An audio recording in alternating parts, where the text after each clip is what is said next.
కదండి బయట పిఠాపురంలో ఓడించి పంపుతాం, ఓడించి పంపకపోతే నా పేరు మార్చుకుంటాను పద్మావరెడ్డిగా అని చెప్పడం జరిగిందండి. ఓటమి చెందాను అన్న మాట ప్రకారంగా నా పేరు పద్మావరెడ్డిగా మార్చమని చెప్పేసి గెజిట్ పబ్లికేషన్ కోసం పేపర్స్ అన్ని రెడీ చేసుకున్నానండి. రేపు ఇంట్లో పూర్తిగా నింపి పేరు మార్పు కోసం దరఖాస్తు చేస్తానండి.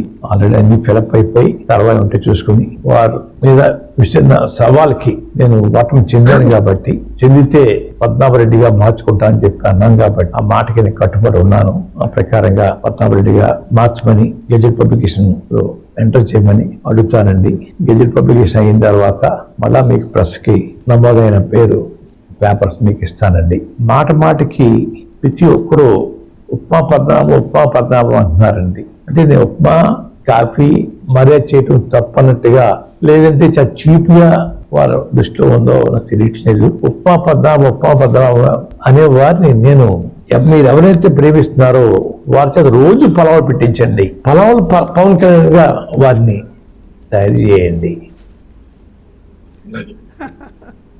ఏంటి వర్మ గారు చెప్పండి. మీకు కూడా లెటర్ పెట్టాను నిన్న 2 గంటలకి ముద్దగడ్డ పద్మనాభ గారికి డైరెక్ట్ ఆయన నెంబర్ కి ఆ లెటర్ నేను పంపడం జరిగింది. మీకు కూడా పంపా. మీరు కానీ రేపు మార్నింగ్ లోపు ఆ పేరు మార్చుకోకపోతే మేము వచ్చి మార్చవలసి వస్తుంది కిర్లంపూడి అని. ఎందుకనంటే సార్, జన సైనికులు గాని, కాపు యువత గాని, కాపు నాయకులు గాని ముద్రగడ్డ పద్మనాభం గారిని పవన్ కళ్యాణ్ గారికి చెయ్యండి, మీరు పవన్ కళ్యాణ్ గారికి చేయకపోతే మీ పేరు మార్చుకోండి అని ఎవ్వరూ అడగలేదు. ఆయనే ప్రెస్ నోట్ పెట్టి పవన్ కళ్యాణ్ గారిని ఓడించకపోతే నేను ముద్రగడ్డ పద్మనాభ రెడ్డిగా నేను మార్చుకుంటానన్న వ్యక్తి, ఆయన పెద్ద వ్యక్తి కాబట్టి, ఆయన పేరు పోకూడదు కాబట్టి, ఆయన నిజాయితీగా ఉంటాడు కాబట్టి, మాట మీద నిలబడతారు కాబట్టి మీరు మాట మీద నిలబడాలి ముద్రగడ్డ పద్మనాభం గారు. ఈ మాట మీద నిలబడపోతే మిమ్మల్ని ప్రజలు గాని, అలాగే మిమ్మల్ని అభిమానించే వ్యక్తులు గాని ముద్రగడ్డ పద్మనాభం గారు మాట నిలబడిన వ్యక్తి. ఓకేనండి, కాదండి, ఇప్పుడు ఏదో ఫ్లోలో చాలా మాటలు అనుకుంటారు, చాలా శబదాలు చేస్తుంటారు, అవన్నీ అయిపోతాయా? ఇంకెందుకు అయిపోయిన దాన్ని? ఇప్పుడు పవన్ కళ్యాణ్ గారు కూడా దీని మీద స్పందించాలి. సరే, ఆయన పెద్దరికంగా గౌరవంగా ఆయన మాట్లాడుతుంటారు. వాళ్ళ అమ్మాయి కూడా వచ్చినప్పుడు చాలా చాలా గొప్పగా పవన్ కళ్యాణ్ గారు స్పందించారు. సో ఈ నేపథ్యంలో జరిగింది ఏదో జరిగింది అని చెప్పి ఆ రకంగా ఆయన కూడా ఒక అడుగు ముందుకు వేయాలని చెప్పి ఒక పెద్ద వ్యక్తి, సామాజిక పరంగా పెద్ద వ్యక్తి, ఉద్యోగరీత్యా ఒక పెద్ద వ్యక్తి కొద్దిసేపటి క్రితమే నా లైవ్లోనే మాట్లాడిన అంశం. అవును సార్. సార్ మళ్ళీ లాస్ట్ లో కూడా ఆయన డైలాగులు చూడండి సార్. లాస్ట్ లో కూడా ఒకసారి చూడండి పవన్ కళ్యాణ్ గారి మీద ఎలా డైలాగ్ వేస్తున్నాడు. పవన్ కళ్యాణ్ గారిని పవలాలు పెట్టించమంటే పలవాల పవన్ కళ్యాణ్ అని అనండి అని. అలా డైలాగులు ఎందుకు సార్? ఒకళ్ళిద్దరు ఉప్మా అని అనవచ్చు. ఎందుకంటే ఆయన చేసిన పనుల్లో ఏదో ఎటకారంగానో చిన్న కుర్రలు యువత ఎవరైనా అని ఉండొచ్చు. మేము సంస్కార పద్ధతిగానే ఆయన ఎలా రాస్తారో అండి అని అలాగే లెటర్ రాయడం జరిగింది మేము. అంతేగాని ఆయన్ని కించపరిచే విషయాలు మేము ఎక్కడ మాట్లాడలేదు. జన సైనికులు కూడా ఎక్కడ కించపడే విషయంగా ఏ డెబిట్ లోనూ మాట్లాడలేదు. సరే, ఇప్పుడు ఏంటి మీ డిమాండ్ ఏంటి? ఆయన మార్చుకోవాలనా? ఇంకా మార్చేసుకుంటున్నారండి, చెప్పారు నాతో కూడా. మార్చేసుకోవడానికి అది ఏంటండి? ఏంటి మార్చేసుకోవడం? అదే బెడ్షీటా లేకపోతే డ్రెస్సా? ఏదో షొక్కా ఏంటి తీసి అది ఇంకోటి మార్చేసుకోవడానికి? ఎవరిష్టం వాళ్ళు వచ్చినట్టు ప్రాబ్లం అవుతుంది. మార్చుకునే వ్యక్తి ఆయన ఓకే అంటే మీరు నేను వద్దంటే ఎలా సార్? అది టెక్నికల్ గా కూడా కొన్ని అంశాలు ఉంటాయి కదండి, టెక్నికల్ గా కూడా అంశాలు ఉంటాయి కదా. గాయత్రి గారు, దీని మీద మీ స్పందన ఏంటి? మీ నాయకులు కూడా చాలా సీరియస్ గా శబదాలు చేసిన పరిస్థితుంది. ఆ శబదాలని ఏదో ఆ కోపంలో, ఆవేశంలో, ఆవేదనలో కొన్ని అంశాలు వస్తాయి, మీకు వస్తాయి, మాకు వస్తాయి. ఒక్క నిమిషం గాయత్రి, ఒక్క నిమిషం అండి గాయత్రి స్పందిస్తారు. గాయత్రి. వర్మ గారు, అసలు నేను దీనికి కంప్లీట్ గా అగేన్స్ట్ అండి. ఒక లీడరు ఎవరో శబ్దం చేసి ఆయన పేరు మార్చుకున్నంత మాత్రాన, బ్లేడ్ తో కోసుకున్నంత మాత్రాన ఈ రాష్ట్రానికి ఒక్క 1% కూడా ప్రయోగం ఉండదు. కాబట్టి వాటి గురించి పట్టించుకొని ఇలా టైం వేస్ట్ చేసుకోవడం కన్నా, అలాంటి వాళ్ళు పట్టించుకోకుండా వదిలేయటం, వాళ్ళకి ఇంపార్టెన్స్ ఇవ్వకుండా, వాళ్ళకి అటెన్షన్ ఇవ్వకుండా వదిలేయటం కన్నా ఉత్తమము ఇంక ఈ రాష్ట్రానికి ఉండదండి. ఎందుకంటే నేను ఒక కుల పెద్దని, నేను చెప్తే వీళ్ళు ఓట్లేస్తారు, నేను చెప్పకపోతే ఓట్లు వేయరు అనే ఒక భ్రమలో ఉన్న వాళ్ళందరికీ నాకు తెలిసి ఈ ఎలక్షన్ తో ఆ భ్రమలన్నీ వీడిపోయి ఉంటాయి.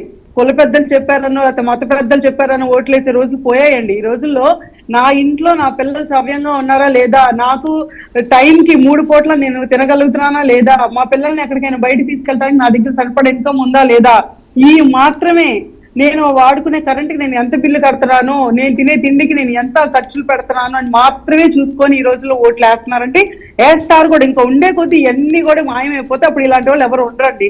ఈ గోళ కూడా ఉండదు మనకి. ఇలా కూర్చొని కులాల గురించి మతాల గురించి డిస్కస్ చేసుకోవాల్సిన అవసరం లేదు. ఒక కులంలో పుట్టి దానికోసం ఉద్యమం చేయటం తప్పు కాదు, అసలు ఎప్పుడు కాదు. కానీ దాన్ని వాడుకొని వాళ్ళ స్వలాభం కోసం మేమేదో వాళ్ళని ఇన్ఫ్లుయెన్స్ చేస్తాము, మేము ఇన్ఫ్లుయెన్స్ చేసి ఓట్లు మారుస్తాము అని చెప్పి బయటకు వచ్చి టీవీల ముందుకు వచ్చి మాట్లాడటం అయితే నాకైతే కరెక్ట్ అనిపించలేదు. లాస్ట్ టైం కూడా ఆయన లెటర్ రాసినప్పుడు కూడా నాకైతే నచ్చలేదు.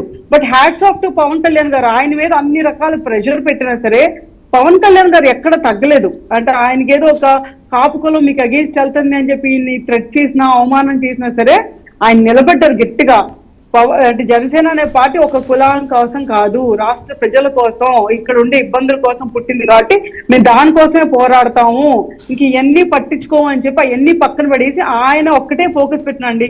నేను ఆన్సర్ చేసి చూపించాల్సిందే, నేను ఇది నా పార్టీకి డూ ఆర్ డై సిచ్యువేషన్, నేను పోరాడాల్సిందే. ఈ అన్నిటికీ డైవర్ట్ అయ్యానంటే మళ్ళీ లాస్ట్ టైం 2019 రిపీట్ అయితే నాకు తెలుసు కాబట్టి ఆయన చాలా స్ట్రాంగ్ గా నిలబడ్డారు. ఇప్పుడు కీర్తన లాంటి వాళ్ళు కానీ అయితే సో ఇంకో మాట అండి, ఇందాక ఒక పాయింట్ వచ్చింది, లక్ష్మణ్ గారు అన్నారు ఇందాక మేము ఇంతకుముందు చాలా డిబేట్ చేసామని.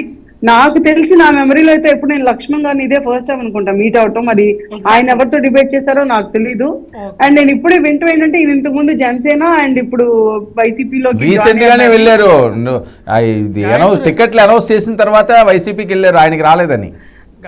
అంటే అన్ఫార్చునేట్లీ మీరు అప్పుడు ప్రతిపక్షం లేరు, ఇప్పుడు ఛానల్లో మీరు డిబేట్లు చేశారు లేదా? దేంట్లో అండి? ఏబిఎన్ టీవీ మీరు మీ పాత వీడియోలు ఉంటే రీకలెక్ట్ ఏబిఎన్ లో డిబేట్ చేసినప్పుడు నేను మీతో డిబేట్ చేశాను లేదు. సరేలేండి, ఇప్పుడు మీ ఇద్దరు ఎక్కడ డిబేట్ చేశారు? ఇప్పుడు అది పెద్ద పంచాయతీ ఏముందండి, అది ఎక్కడైనా కాదు ఇంకొక చిన్న పాయింట్ ఇందాక అన్నారు, ఎవరి గురించి మాట్లాడతాం, మీ పార్టీకి డిసిప్లినరీ యాక్షన్ ఉంది కదా, మరి పట్టాబ్ గారు ఏం చేశారు అని చెప్పి. అంటే నేను మరి మీరు కూడా ఒకప్పుడు జనసేనలో ఉన్నారు కాబట్టి చిన్న మాట చెప్తానండి. ఇప్పుడు అదేదో సినిమాలో చూపించినట్టు చిరంజీవి గారు కనుక పూల బొకే పంపిస్తాడు గెట్ వెల్ సూన్ అని చెప్పి.